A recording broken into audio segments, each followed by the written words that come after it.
Һорау: Салават Юлаев вакытында бөтәһелә намаз кылганмы икән? Дип һорай кардәш. Әлбиттә, беренчедән Салават Юлаев яшәгән осорды аңлар өчен ул вакыт булган теге я был архив, тарихи язмаларга, фактларга таянырга кирәк.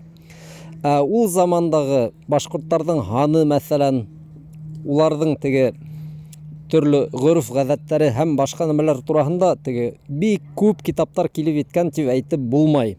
Тарихчылар шул теге я был айрым өзүктәрне карап, сагыштырып, үзләренчә хыгымта яһайлар бит инде. Ләкин шуны әйтергә була, Салават Юлаев вакытында яшәгән башкортлар күбеһенчә булган мусулман. Чөнки ул заманда хатта дөйем Русияла, Рәсәйдә лә булмаган, мәсәлән, атеизм дигән нәмә, либерализм яки бөтә диндәрдә тигез, бөтәһенә лә бериш карарга тиешбез дигән һымаграк уйлар булмаган. Ул вакыт хатта руслар үзләре лә ышанган бит инде.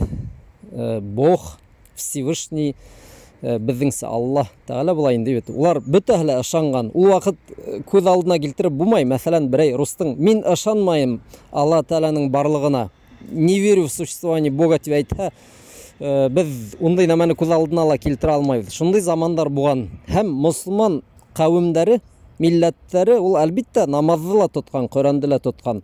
Ләкин тагын бер дә әйтәбез, егетләр, тулыһынча без әгәр аңларга теләһәк, ул вакыттагы халыктың хәлен без тик үзебезнең хисләребезгә генә таянып әйтергә тиеш түгел, тулыһынча теге тарихи яктан буны тәхлилләргә, анализ яһарга өйрәнергә тиешбез. Бұл әлбиттә теге ябай кешеләрнең эше түгел.